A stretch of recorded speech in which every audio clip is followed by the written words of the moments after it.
Imagine being thrown out of the very company you built. Most of us would quit. But what if that push became your greatest launch? Today, travel with me through the life of Steve Jobs, the restless kid, the bold creator, the comeback king, whose ideas shaped how we listen, work, and dream. Stay with me till the end, because the twist that saved Apple might unlock your next move too. Steve Jobs was born in 1955 in San Francisco and adopted by Paul and Clara Jobs. He often said adoption made him feel chosen. As a boy, he took gadgets apart just to see how they worked. In the family garage, his dad taught him craftsmanship. If you build it well, even the unseen parts. That tiny lesson would later echo through every Apple product.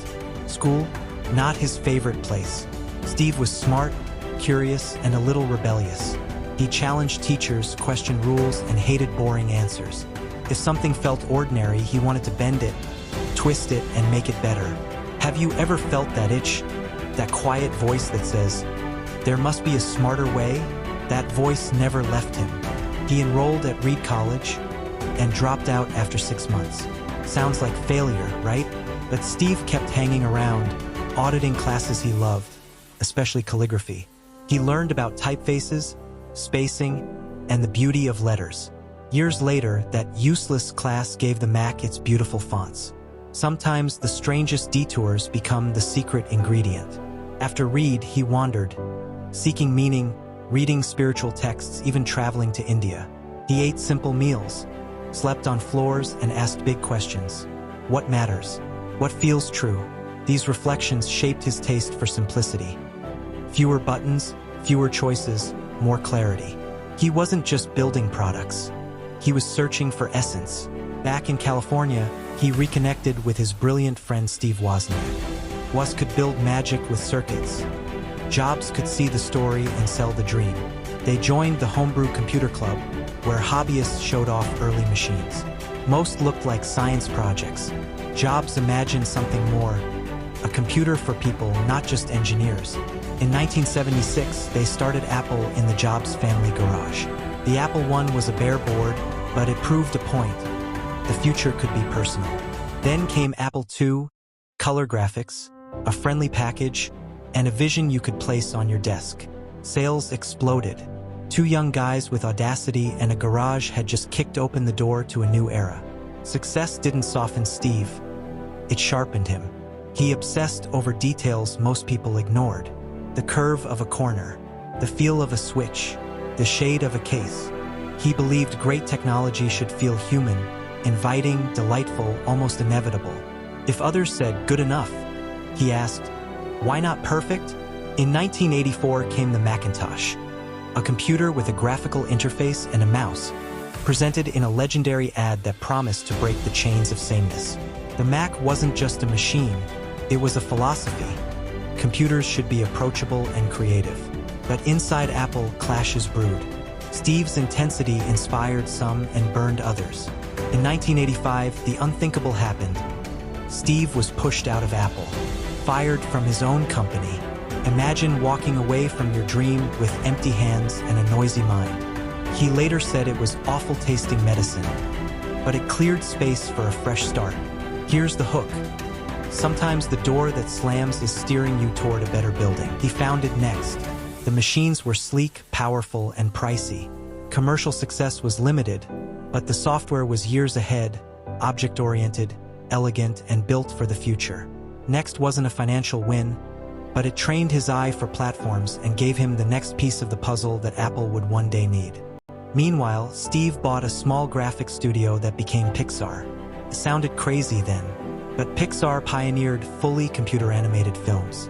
With Toy Story, they didn't just prove animation could be digital, they proved digital could be deeply human. Laughter, wonder, heart. That was Steve's fingerprint too. While Steve built Next and Pixar, Apple stumbled. Too many products, too little focus, fuzzy vision. By 1997, Apple was struggling to survive. Then came the twist. Apple acquired Next and Steve returned, first as advisor, then as CEO. The prodigal founder was back, this time calmer, sharper, and laser-focused. He cut the product line ruthlessly, 4 quadrants: consumer and pro, desktop, and portable. Everything else? Gone. He simplified the brand and the story. He renegotiated partnerships, stabilized finances, and rallied the team around a single idea: build insanely great products that people love to use. The iMac arrived, friendly, colorful, and simple to set up. It wasn't just a computer. It was an object you wanted in your living room. Then came the white earbuds and a promise: 1,000 songs in your pocket. The iPod plus iTunes didn't just sell devices. They redesigned the music industry's rails so the train could run smoother. Next, the iPhone combined phone, iPod, and internet communicator. No physical keyboard, just a touchscreen that felt like magic. It wasn't a better phone. It was a handheld computer that reimagined everything: maps, photos, messages, the web, even how we hail a ride or order dinner. When you pinch to zoom or swipe to unlock, you're touching an idea Steve fought for. The iPad followed. A screen that disappeared so your book, movie, game, or sketch could appear. People asked, "What's it for?" He answered by letting creators, students, doctors, and pilots show us. The point wasn't specs. It was the experience. Less friction, more flow. Steve's philosophy was simple, but not easy. Start with the user's feeling, not the engineer's checklist. Design from the inside out and the outside in. Care about the circuit layout and the box it arrives in. If it ships with your name on it, it should reflect your taste and your courage.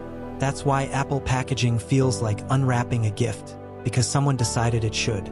He was demanding, sometimes brutally so, yet people did the best work of their lives around him. He kept raising the bar.